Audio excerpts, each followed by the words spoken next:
Hello everyone and welcome back to RollPlay Swan Song. JP McDaniel here, joined by the rest of the crew. Let's find out what everyone's been up to the past week. I don't know where to start. We usually start with Wheat. What have you been up to? Anything exciting? GDCs this week. Oh yeah, you gave a panel this afternoon. That's right. I did a panel this afternoon. Always enlightening to do those kinds of panels, because you can imagine in the world of Twitch, there's a lot of game developers that sort of have figured it out and really kind of nailed the formula for how they themselves can find success on Twitch. And I think that there's people who are thirsty for that knowledge, but it's always great to be able to educate a larger sort of collective of developers and hopefully inspire them with other examples and to figure out what works best. But I like that shit. It was nice. So I don't normally do that on a day-to-day basis. It's always nice to get to continue to dabble in that. What was the panel on? The panel was basically like the importance of using Twitch to grow your community, or how you can use Twitch to grow your community, whether that be you know, your most hardcore, your most casual, a mixture, an esport, you know, fan base, and that's like the real interesting thing, is that you know, you really have to look at every single company as like a different case study, and what can work and what can't. Because obviously Bungie can reveal the newest DLC to 200,000 people because it's the latest DLC for Destiny, right? Like an indie company, but doesn't have the same liberties. But they could do something totally awesome like Punch Club and be like, you know what? Before we release our game, you have to beat it on Twitch, and you know, generate more money in a single sale of this of a game than you know some do in a whole year. It's impressive. So that stuff is always, again, like interesting, because I feel like just as streamers are pioneers in one way, there are developers who are sort of pioneers on figuring out how to best utilize Twitch, and that's what I find fascinating. So, anyway, Did Ernie help or hurt the presentation week? I have to ask. Does what? I said, did Ernie help or hurt the presentation? Ernie's amazing, and honestly, like, Ernie and I have done a few panels on this particular subject before, so I would say that we even have built our own chemistry in that you know, he's comfortable up there with me, and I'm definitely comfortable up there with him. So it's great. Ernest is always, you know me, I'm a passionate guy. I like to drive home with passion, and Ernest can be like, "Wait, chill the fuck out a second." You know, and I like to have that. That's nice. So. Sure. And then I'm heading down Texas. Higgs. Austin, not really Texas. Are you coming too, Geoff? Is it? No. Oh, okay. No. It's been hot. We got up into the 85 yesterday. Get out of here. It's too early for that. Yeah. Okay. So leave your hoodies at home. Okay. Yeah. I forgot you just wake up and put on your onesie, which includes a shirt, a hoodie, and some jeans. I mean, how many people watch the new Pee-wee fucking trailer on Netflix? He does this little flip through the wall, and then he gets dressed from being in pajamas. Totally this guy right here. I haven't seen it yet. I don't know if you want to be making analogies between yourself and Pee Wee Herman. Yo, man, I don't care what anyone says. I don't care that this guy Paul Rubens got caught jacking in a movie theater. It was a time before there was easy, accessible pornography on the internet. I understand. Hopefully those tendencies have moved more to a private location. But you fucking Pee Wee is actually funny as fuck, man. I mean, Pee-wee's Big Adventure, for its own reasons, is actually a fantastic film. I just didn't realize you were a Pee-wee apologist. Okay, that's fine. It's not. I don't learn more about djWHEAT's political views at peeweeapologism.org. He jacked off in a movie theater, Adam. I don't give a fuck. That did not affect my opinion of him as a performer. That is Pee-wee. I mean, really, who among us has not jacked off in a movie theater? I no, you're talking about. But let's not forget. I'll raise. Yeah, me too. Let's not forget that. What if it wasn't for Pee-wee Herman, we wouldn't have great things like The Matrix. What? Yeah, you're gonna have to put that one together for me. Here we go. Conspiracy theory. Go. A Saturday morning cartoon, Pee-wee's Playhouse. Lawrence Fishburne was actually like that was one of his breaking roles into Hollywood was with Pee-wee on Pee-wee's Playhouse, and there's no doubt in my mind if he wouldn't have had that break there thanks to Pee-wee, then they would have never made The Matrix, knowing that they could not find the perfect. It would have been just Samuel L. Jackson. So no, and Samuel L. Jackson would have fucked The Matrix up. Yeah. He would have been too not cool. Yep, it would not have been right. Listen, motherfucker, you take the red pill, you take the blue pill. He would have added a fuck in there, and it just would have ruined the entire sequence. That was a very strange Samuel L. Jackson impression, Jeff. I mean, you want to take a pill over here? I'm going to venture a guess yours wouldn't be any less strange. That's why I wouldn't do Yeah. There you go. I'm going to South by Southwest, and that pretty much wraps it up. Fun stuff. Oh, I did watch House of Cards season 2, episode 1. Yeah. Okay. Yo, that shit was awesome. Are you ready for Daredevil on Check out Friday? the Battlestar Galactica remake. It's really good, Marcus. I already watched that shit, man. Oh, you did? Okay. Yep. Fracking Wait. asshole. They remade Battlestar Galactica. I could never get through the first season of Battlestar Galactica. Oh, It's that's a joke. Dude, Dude. the first season's okay, but the like prison planet, the season that's set on the prison planet is like basically the best one. Dude, Steven, in the world of ship combat that is science fiction and movies and television, there is no doubt in my mind, I confidently say that Battlestar Galactica has one of the fucking coolest, if not the fucking coolest, whole ship space combat scene that fucking blew my mind, dude. I must have watched that shit 20 times with my jaw on the floor. Was it in season 1? I mean, they did. No, really it's, I think season 2. Okay. It's a lot the ship stuff they do. It's a lot like the out of ship camera work in Firefly, except things actually happen in space in Battlestar. Yeah. Trisha Helfer, guys. Trisha Helfer. Awesome You shit. mean Sarah Kerrigan? I mean, all the things. You ever considered being a media critic for like a living, Jeff? Because that'd be great. Just 2-word reviews by Jeff. Trisha Helfer. Trisha Helfer. There you go. Yeah, for a lot of people, that would really resonate. It's true. Jeff, what have you been up to the past week? A lot, Mr. McDaniels. A lot. I will not be going to South by Southwest, but the fine people at Twitch saw fit to include me in a cool little activation where we'll be like talking about streaming and stuff like that, myself and Co-Carnage. So that'll be really fun. And as such, I'm going to be doing the new XCOM DLC. It's called Anarchy's Children. It's just cosmetic and Yeah, shit. it's only cosmetic stuff, right? It's another excuse for me to just fucking play it forever. So I'm going to do it.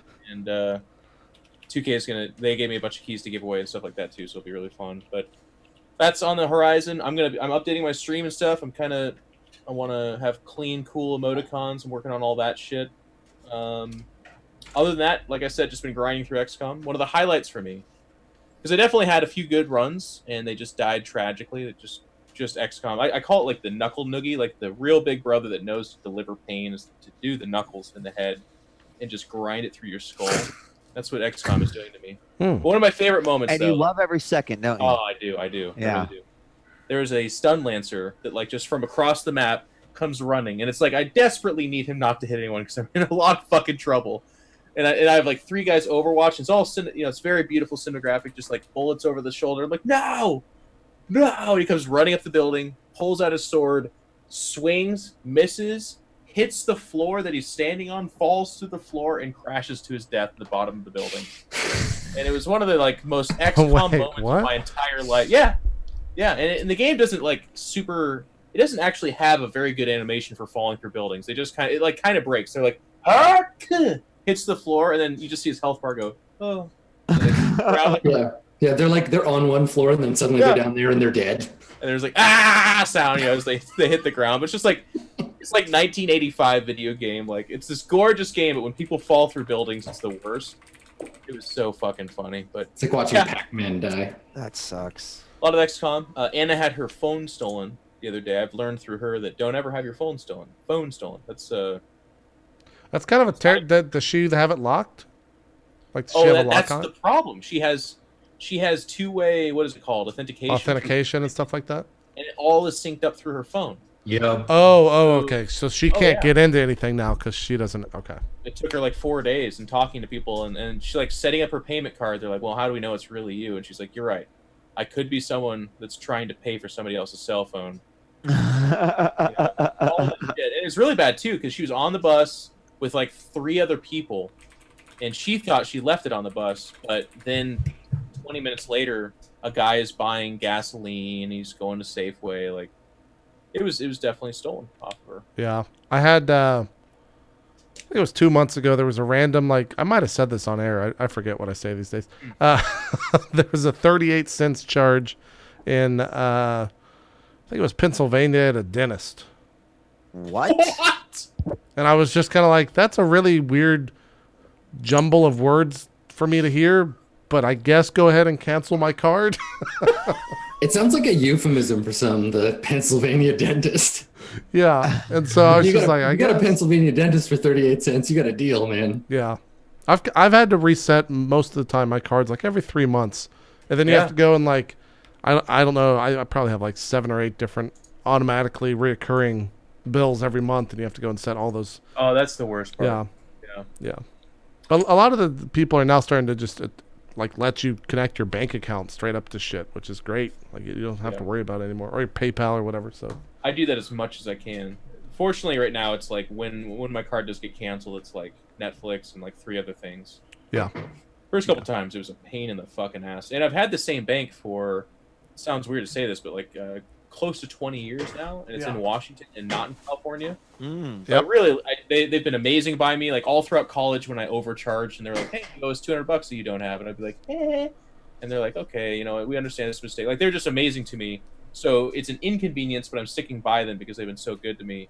But every time I have to change my card, like a couple of times, they were like, "Okay, well, can you get to a key bank?" And I'm like, "No, I can't get to a fucking key bank." And they're like, and I'm like, "So what do I do?" And they're like, "We'll ship one to you in 7 to 14 days." I'm like, "I kind of need money in the meantime. What do I do?" Yeah, that's what they do to me. But I have them overnight it. They start overnight it, but you have to pay like $50 extra. Which is so weird, by the way. Yeah, it's exactly the same thing here. It is. It'll cost you $50, and I'm like, "Well, I guess you know where my money is. Go ahead." Go ahead and do it. Yeah. I had an option here. Yeah, I had to order checks the other day because apparently I still live in the 1800s. But yeah, same thing. I was like, oh, yeah, $50 for checks. Just go ahead and take it. It's whatever. Which is like, it's the same philosophy as gift cards. Like, I love the idea behind checks, which is like, I'm going to charge you for the right to have paper to spend money on this really antiquated form. But also, like, gift cards are like, I want to give you money. I think it's really cool, but I don't want you to spend it anywhere but this fucking place. So, like, my favorite realization about money and banking recently was when I looked at like my checking account and my savings account, and I realized that because my checking account costs me $15 per month, even though I'm saving, technically I'm still like seriously losing money every month on the amount of money that I keep at my bank. Listen, Steven, I don't want to offer any like unsolicited financial advice, but if you're saving less than $14.95 a month, you may okay. So the bank is taking more money from me than the bank is giving to me. Well, I'm saving more than $15. I don't know if you know this, but banks are businesses, and that's what they do. They take your money. Hey, I was raised to believe that you would earn interest on a savings account and that your accounts would grow because you were saving, but in actuality, keeping money at a bank at all is actually worse for me than your parents weren't economists, were they? Well, no, I know what he's saying. We did the same thing. They were like, "You're going to put this in a bank account. It's $500. In 10 years, it'll be $505." And you're like, "Oh, exactly. Wow." Got to get on that tax-free savings account, man. No kids. Like, here's the test, Marcus. You haven't done that for your kid, right? That's gone. What? Like had him put money in a savings account and told him that it's someday going to matter, right? I mean, we put something else away, separate. Yeah, no, but you're having the money work for you. You don't have it in a literally a savings account. Right. Yeah. And that was something that happened at like my childhood generation, and then I think everyone got smarter after that because I can't imagine that still happens. Yeah, I don't think it does. The dumbest thing I ever did is first time I moved out of my parents' house when I was like 20, I think. Mm-hmm. You know, you can get pre-flight forever stamps, like postage. Yeah. But they come on like envelopes that have your address on them and your name as well. Yeah. I ordered 200 of those. I already knew your punchline before you said it. Yeah, from when I was in Galveston. So in my closet still, anytime I need to mail something, which is actually quite a lot for whatever reason, I go and get one of those. I cross out my address and I put my name and put my new address in there and then sign it because I have 200 like forever stamp envelopes. I just imagine you having to send really professional mail using those and just like crossing it out and writing it in. Yeah, pen. no, like that's what my lawyer gets. That when I need to pay or there's an invoice that has to go via check, that's what they get is a crossed out like pre-made envelope with a forever stamp on it. But fuck it, whatever. Good stuff. Whatever. I thought it was the most They brilliant get that thing. and look at it, they're like, God damn it. Yeah. Who is this fucker? Probably. Although I'm sure the only people that see that are the accounting people, and they probably just rip it open regardless and look at the check. And if it checks out, then what the fuck do they care? You know, got their money. Adam, what about you? What have you been up to? West Marches, recording that Star Wars video, which people seem to be enjoying, which is nice. If you haven't watched it yet, go check it out. JP and I did a video explaining the weird dice for balance of power, so that when we started it, the first episode wouldn't just be everyone in chat being like, "What is this dice?" It's oh, still yeah, going to that be video like should that. surely prevent that from happening. You Yeah. guys are Yeah, totally. We got our. I backs mean, covered now. the thing is that Good job, guys. That'll really stop it from happening. we wanted it to be out there so that when people say, "Why didn't you?" we could say we did. So then we still win. It's like, I feel like, which by the way is a cool segue, but I feel like, no, actually that's a huge spoiler. I can't say it. Never mind. And actually, fuck all of what I just said. All right. The end. I can't even say the name of what I can't say because that's the spoiler to the end of it. Yeah. And it's coming out on a show that I'm really excited about, but I can't say it. Anyway, let me just say this. I love that we all have the same experience where it's like, I'm going to do this thing so that people won't bitch at me. and then you fire up the stream, they're all like, all right, what are these fucking crazy dice? Like, it's going to be the first fucking comment. You guys will be like, hey, we made a video. And they're like, why didn't they make a video? And then there's 30-second delay or whatever. And they're like, oh, there's the video. And then the next person comes in. What are they doing? You're just like, Jesus. All right, there's no stopping it. I'm sure Wheat sees that on like an everyday level working at Twitch because they probably introduce something and then they're just like, because I'm the guy that's doing exactly what Geoff was just joking about to Twitch every single day. So he's probably tired of hearing it every fucking second of his life. Wheat gets that email from a streamer who's like, why did you move my chat to a different server? Why didn't you email me about this I'm first? getting him right now, man. Yeah. Dude, Yeah. Shit rolls uphill.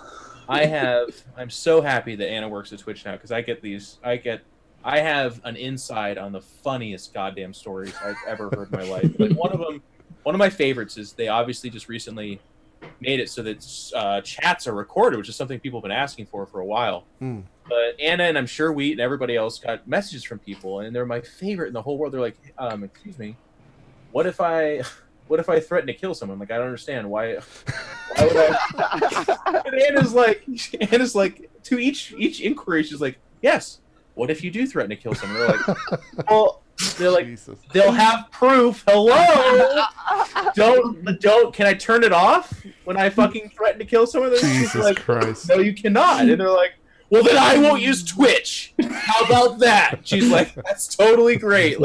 If I mean, it Twitch, truly if is. you can't threaten to kill someone on Twitch, there's no reason to use it. Jesus. Number one least favorite platform among death-threatening shitlords. It's like Because it stops people on Twitter. an amazing insight to just like reminder, guys. Dumb people can use the internet too. Yeah. It's not that they can; it's that they seem to be drawn to it. It's like a magnifying glass for it. That's pretty good. Well, see, I took an IQ test on the internets, and my IQ was like 562 according to this test on Facebook's. I love it. You joke, but in the dystopian future, we'll all be judged by how we do on Facebook quizzes. I'm sorry, Well, sir. I'm If gonna it says, fail. which friend's character am I on Facebook? And you scored Ross. We're not really looking to hire a Ross today. Oh, Ross, so- right now we If need you can more. come back later, maybe after you Thanks. become a Monica, we can have this conversation again. Oh shit, Dude, on a very loosely connected level, I used anyways, long story short, this guy in Warhammer really didn't like that I beat him. He was super salty about it, so he was yelling at me on a Facebook page. And at first, I got really fired up because he was like, this fucking thing, you cheated, like a fucking, I'm really mad at you. And it was like, and that was all legit. And I was like, well, not the cheating part, but he thought I cheated. And I was like, oh wow, I'm really mad. This is so unjust. And then he's like, you have a crooked fucking penis, and Anna's from a trailer park, and you are a trust fund baby. And like all of it got so out of whack that I stopped being mad, and I was just like, oh wow, like I know this feeling. This is the internet. I just really want that to care anymore. Twitter bio, you're crazy. Penis trust fund baby. Yes. Yeah, I'm from lower middle class. Like trust fund. He called me a trust fund. Change the overlays for later. Shoutouts from the Cricket Penis Trust Fund baby. It's so good, and that's it. It all goes back to like when the internet gets full bore crazy. I've been so conditioned. I'm like, this is fine. I've been here before. So there you go. Good. There you go. Steven, what have you been up to the past week? I have been being salty that I'm not at GDC.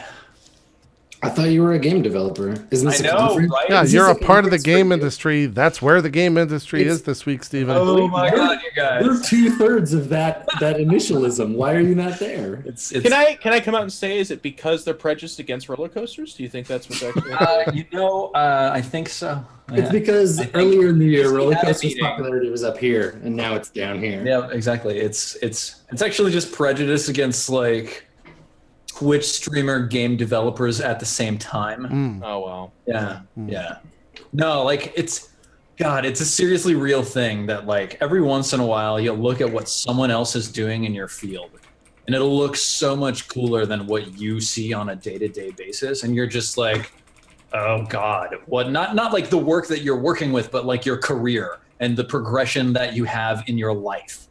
And you'll look at it and you'll be like, I am failing at everything ever, and I should just lay down and die. And so, like, it's really easy to feel that way during GDC week. It's really hard. Makes sense. That's okay, because everybody does that. I mean, like, I feel like professional Twitch streamers feel that with other Twitch streamers from time to time. Like, anybody in any career-oriented field can feel that when they look at someone else's highlight reel and compare it with their own behind the scenes, right? That's the trap. In my experience, Steven, GDC, you're all fucking idiots. You're awesome. You're doing good. Don't worry. Awesome. I've always wondered, and I'm not a game developer, so that's probably the answer to the question, but I went there last year. I didn't understand what was going on. Like, I just like walked around. I was like, am I supposed to be in the cool stuff behind closed doors, or is this just really boring? Like, what's going on? Here's the interesting thing. When I first went to PAX, that's how I felt about PAX. Because for me as a developer, there's not actually a lot for me at PAX. Like it's a very fan targeted thing. And I don't really care about what games are coming out because I'm a developer. But GDC is like the opposite side. GDC is like the art of level design. How do you do open world level design? And how do you like, what are the systems design tricks that you need in order to make progression feel compelling? I guess that's true. The narrative design, like how can you make games with choices? And for me, that's like, oh shit, this is all the really cool shit that I want to know. Yeah, too bad you're not there enjoying that. I'm not there. That sounds like it'd be really sweet. I like your version of so when NASL, that league in StarCraft that I helped start, when it first started, I went to the GDC with a person that I shouldn't name. Which GDC did you go to? God, this must have been like Austin or San Fran? San Francisco. Oh, San Fran, okay. The big one, I believe. Yeah. Anyways, he asked if I wanted to join him for those behind closed doors parties. I said, you know what? No, it's okay. I'll stay back. He ended up with pictures of cocaine, belly button, strippers, alcohol. I mean, that's anywhere you go. Yeah, that's parties, man. I got you guys. Look, Wargaming does parties everywhere, Geoff. All right? Let me just, it was, yeah. For me, it was, oh, wow, that's hardcore. I don't know what happened to Wheat. I think he's tending to his cat. I almost lost my beer. Ladies and gentlemen, hear a lot of bullshit on stream, but truer words have never been spoken. Jesus. So yeah, but like in GDC's defense, like they do a lot of open stuff after the show's over. Like they put a lot of stuff up on the website. And generally, it's pretty easy to get like an access pass to the closed off section of the website from anybody who went there so that you can like log in and watch all of the talks. It's not publicly available, but it's not super hard to get access if you really want to. So like I've watched a lot of talks in the past on like Skyrim's modular building system and like how they designed their modular dungeon system. Like that was a thing that I looked at when I was doing work on Eternal Crusade, things like that. So like it's really awesome, and it feels really cool to have this like big week where there's all this inspirational information that's being shared. But like what is it called? The imposter syndrome is a really real thing to fight like day to day in your career. And then also it's worth remembering that like knowing the theory isn't really as valuable as having a lot of practice. So trying to make sure that I keep that perspective and just like keep my nose down and continue practicing. So kind of reminds me of a famous saying, which is just smoke weed every day. Yes. Yeah. Yep. The I've never heard wisest that of one before, Geoff. I believe it was Method Man, Marcus. It's like the The famous Method of Man? 420 once wrote in the bathroom. I believe it was Method of Man, Jeff. That's Yeah. correct. You're right. The Method of philosophical tract, The Method of Man. Yes. Yeah. Exactly. Right. Exactly. Love it. All right, we should probably play some Swan Song for about I think we got like 30 minutes. Cool. Shortest episode ever. Yeah. All right. Cool. So Swan Song. You are on the artificial satellite orbiting the planet Anaximander. This artificial satellite is home to Anaximander University, the oldest order of higher education in the sector. And you've just intimidated some students into doing free work for you. Damn right. Oh, Adam, Yes. did you happen to get the messages I sent you in the middle of last week's episode? And what to do about said messages? In regards to experience generating thing. Yeah, I mean, basically, I have a filter so that if a Skype message comes in and it's either from you or says XP in it anywhere, it just goes into the trash. So, Yeah. but we, I mean, so not really. Can I, before we get started, I just want to say too, if there's anyone out there that's like, if you guys are film students or I don't know, just have a camera and time on your hands, there's been a lot of amazing scenes in Swan Song, but I think the one that needs to be made into live action absolutely the most is the Wilbur Higgins sweaty strangulation.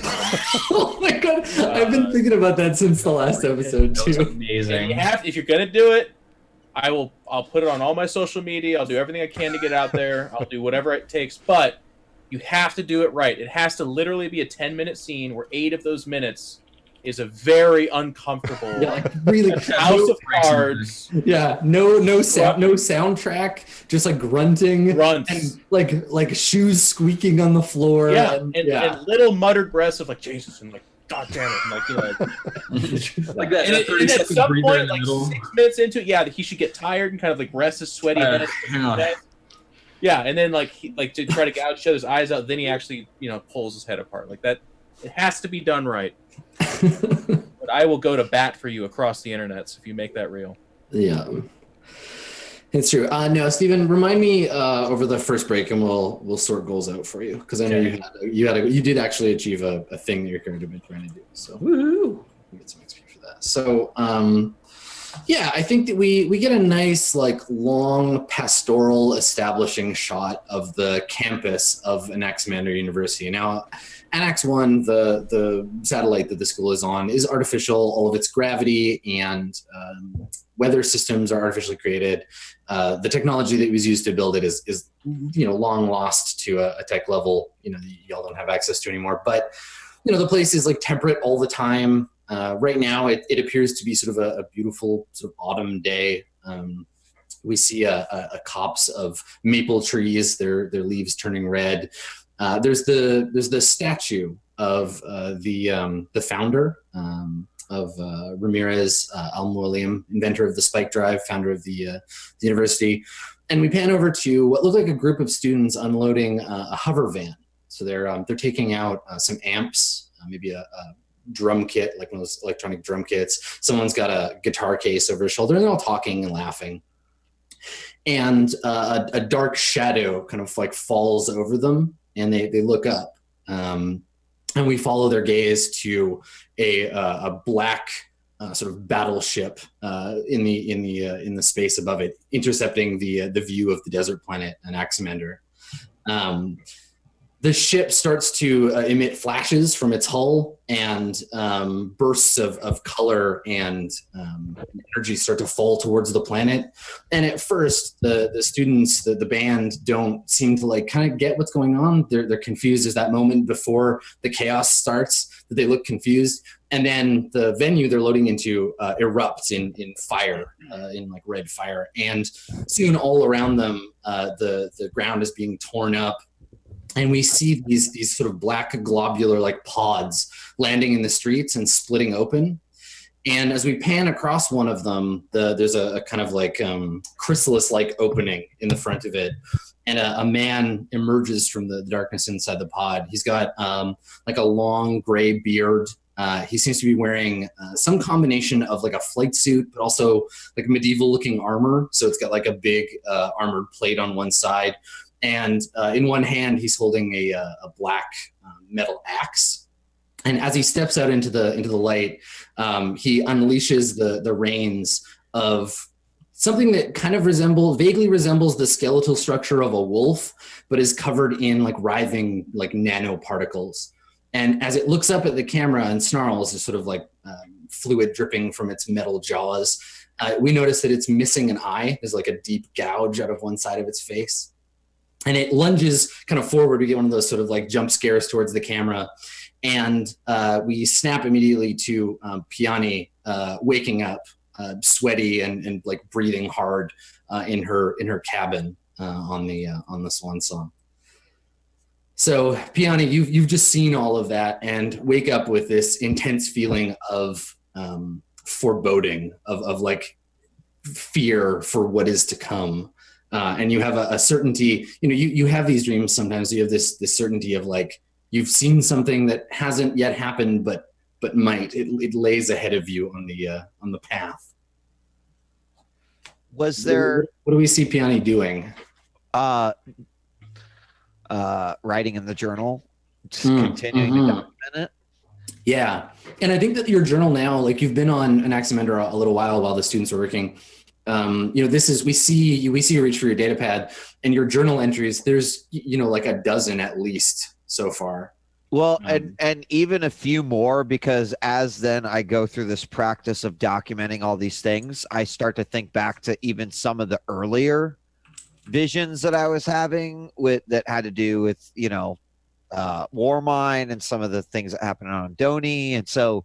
Like even those, trying to find any sort of connections, I think it like looks like probably a crazy person's fucking book right now.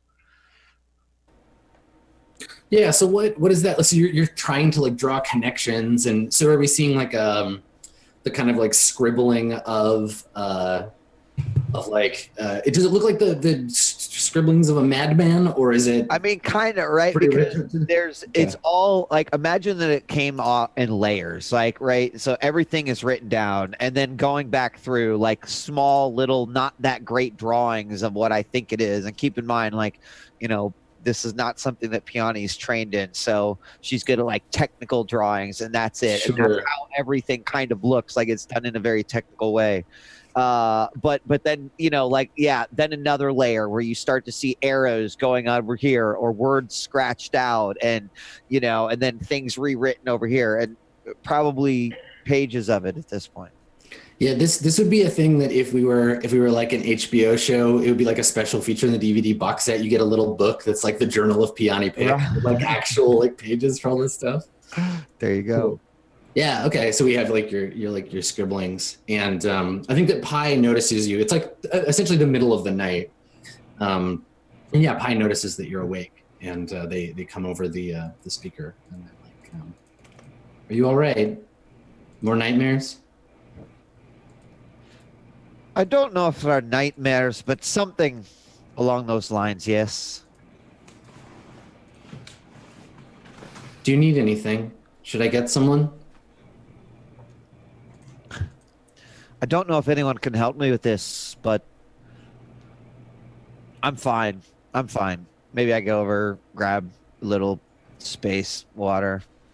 Sure. Yeah, you probably have like a tap built into one of your like consoles. Fill it up. I'm fine. Everything's fine. I just have to keep writing it down. All right. I'm concerned about you, but if you say you're okay, Well, what are you concerned about? I mean, it's normal to have nightmares. We talked about dreaming before, but I, I can't make sense of these. do you think it has something to do with your condition?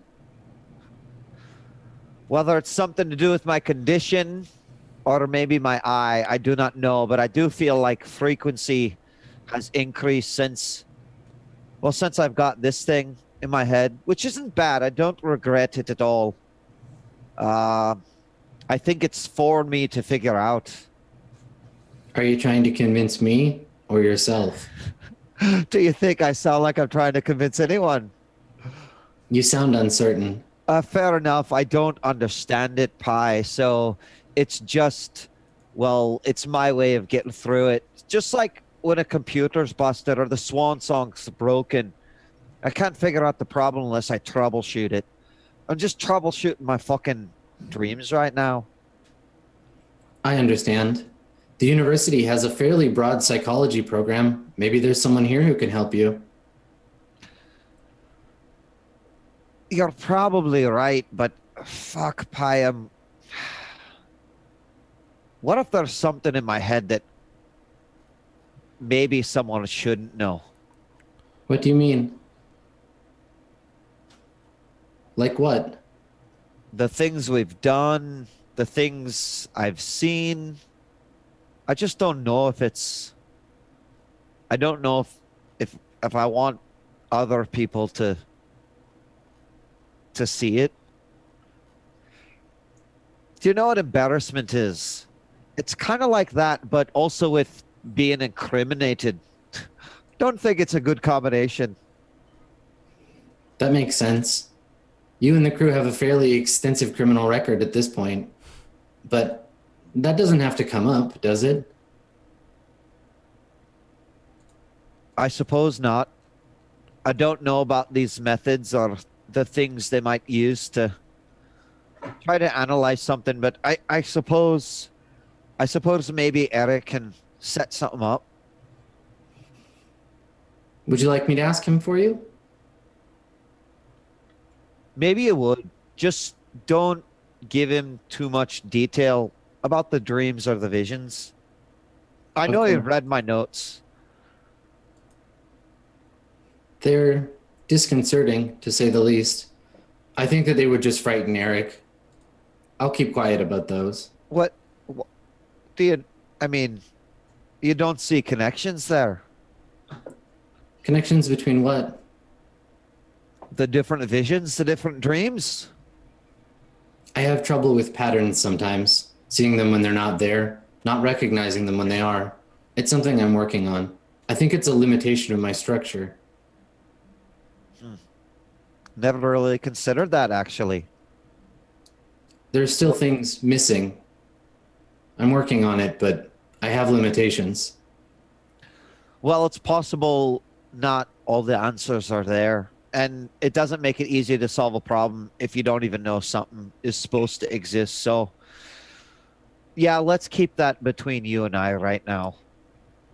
At least till I can draw the right lines. Would you like me to speak to Eric then about finding someone to analyze the eye for you? Do it. All right, I will. You should try and get some more sleep. I'll try. Okay. And I probably go back to sleep. Sure. Yeah. So Eric, when you wake up, you have a like just a message from Pi in your usual like morning message log that just suggests, hey, you know, while we're on an Xmander or NX1, while we're in the university, maybe now would be a good time to like look into some, you know, metapsionic sci-tech research stuff that's going on here. You know, we're not often in a place that has so much knowledge going on. It's true. You know, Very so true. maybe now is the time. Yeah, I think that Pi makes a point of suggesting like things like, you know, your experiments you were doing, and like doesn't expressly like point out like also Piani's eye, but it's like kind of on a list of like other stuff. Like, hey, I know you're interested in all these projects you're working on. Maybe. You know, So earlier, before Eric got pretty sidetracked by a couple of other important things, one of his goals was to help Peony figure out more about her eye. Exactly. Now that we're here on an X-Commander and he's sort of completed the currently pressing things, I feel like it's legit that he would sort of come back to that eventually. Be like, oh yeah, the eye. Does Eric know that it's from Sigrid, Peony? I mean, yeah. Do I even know if it is? Well, you got it from. You know where you got it, but Right, but I don't. That wasn't Sigrid, was it? Yeah, you got it from the old like. Oh, that was on Sigrid. Yes, yes, that's right. Why do I keep thinking it was on Majid? Yes. So I would know where it, or you know. I guess would you have shared that with Eric? Yeah. I mean, I can't imagine at some point if we were just talking, right? Like that isn't a piece of information I would keep from a crewmate. Okay. I don't think. Especially one also from Sigrid. Yeah. Of course. Yeah. Yeah. Okay. Yeah. So yeah, I'm gonna update that and add a new goal. Okay.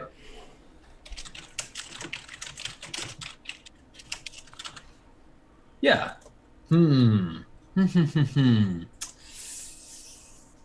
I also, yeah, so like I read this and I'm kind of sitting there thinking to myself, stroking my long Viking beard.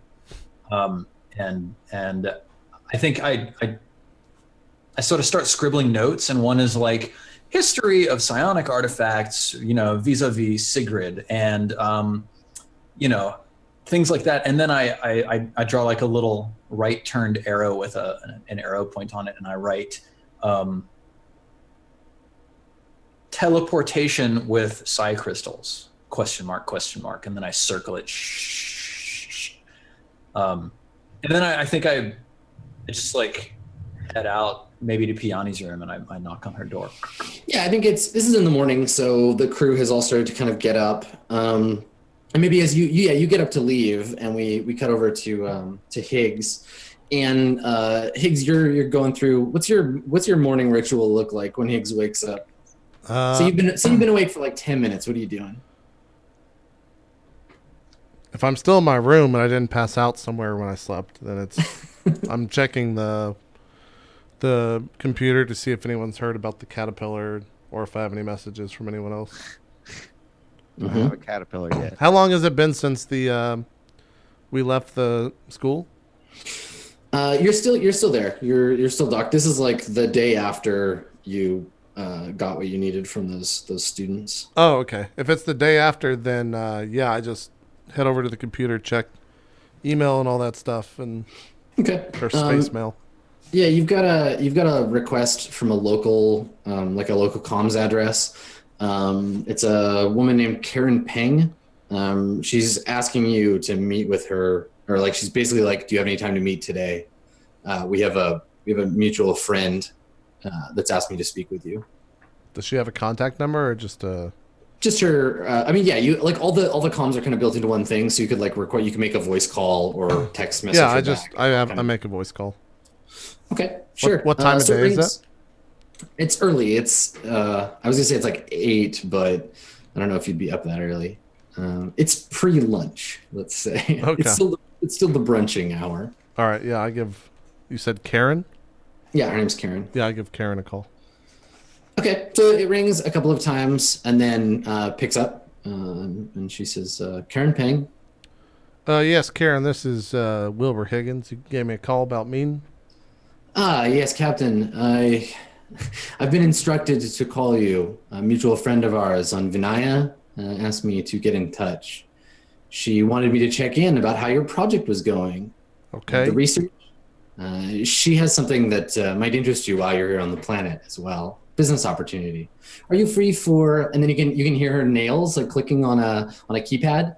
A late lunch today, say 3 o'clock local. Is this about the caterpillars? I'm sorry, Captain. Caterpillars?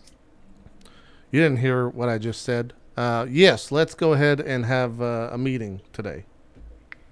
Yes, absolutely. I'll have my assistant send you the meeting request. Okay. Sorry, I just woke up. I I don't know why I was talking about insects. That was weird. Don't worry about it. I didn't hear a thing. These connections are so poor sometimes. Yep. Pretty poor. Talk to you again soon, Captain. Yep. Hey, what time is the meeting again? I totally wasn't paying attention. And so she's already hung up by the time you said that. But before you finish that sentence, you get another message notification that is like an invitation to the meeting. It's got the address and a map to the location. Okay. It also has built into it like a car service. So it's like, if you would like to order a car, just press this button and she'll take care of it. She'll send a car for you. Yeah, I just pushed the button with the phone. Okay. Sure. Yeah, and you can hear the rest of the crew starting to wake up, like the doors to their cabins opening and people sort of moving around in the hallways. Okay. Yeah, I just make a like shipwide audio message. We got a meeting, a little bit potential job opportunity, so make sure you're ready by 45 minutes or so. Have a good morning. I just hang up. Okay. So I think we pan back or cut over to the like little mess area, and Alfarius, I think you're probably already there as Piani and Eric come in. Yeah. Okay. So what are you doing when they get there? Are you eating or reading something? His morning routine's just like, he like checks the news logs, kind of big on just being aware of what's going on in the immediate vicinity geopolitically and that kind of thing, and then just being around the people. He eats like a nutrient base. He doesn't really food or something. Cool. Okay, so you just got like a local news feed. Yeah. Okay. There's a bunch of like an Anaximander is like it gets a ton of feeds from all over the sector. Is there anything in particular, like any keywords? What is Alfarius's like personal, because you tailor your own news feed, right? Like there's a lot of information that comes in all the time, so you have to pick like keywords or whatever. What kind of stuff does Alfarius care about? Like when we see you, what's on your holo display?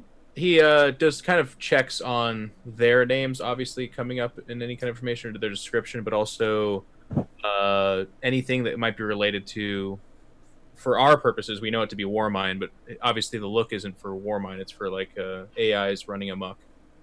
Mm-hmm. So you actually probably have a fair number of like sort of conspiracy blogs or whatever that you have to dig through because people are like, are AI taking over the universe? And you're like, maybe, but these are all kind of like crackpot theories. So you have to dig through a lot of that. Okay, cool.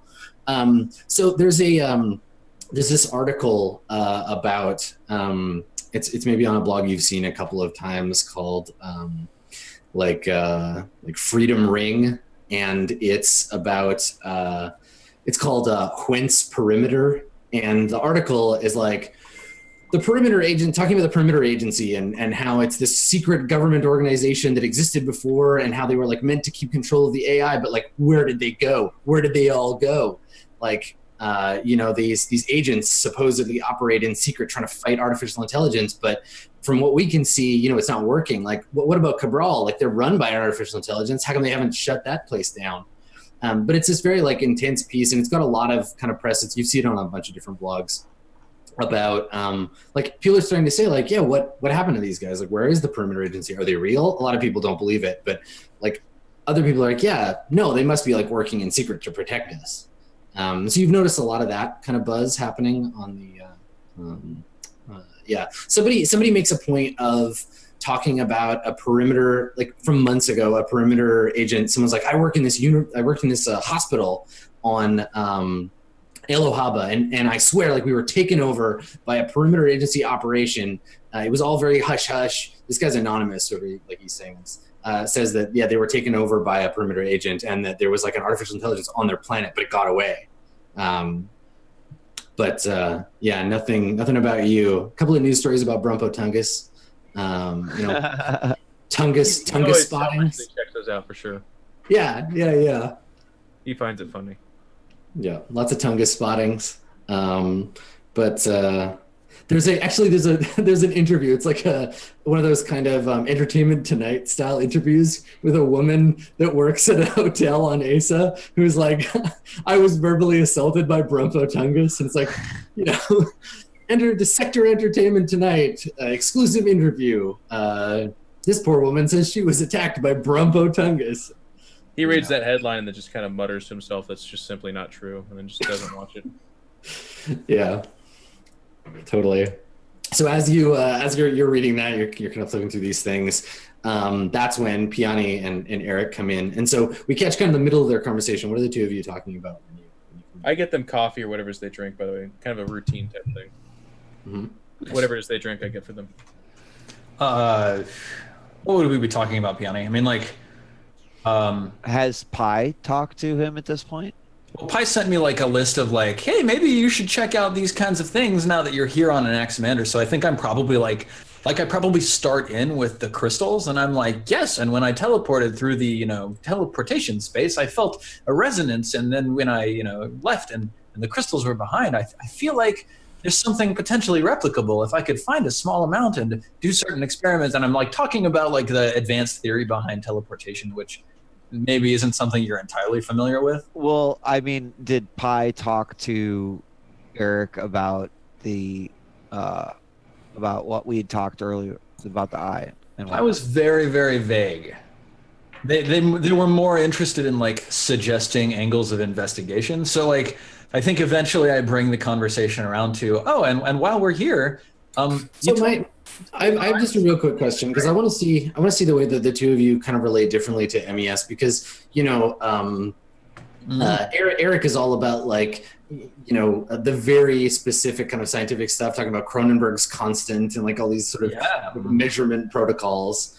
You remember some of that from when you were trained, Piani, but it seems to me like you tend to like feel your way through your psychic stuff more than. Yeah, I think it's actually pretty simple. If like Eric sees MES as a science, I see MES as more like a cosmic force, right? Art, perhaps.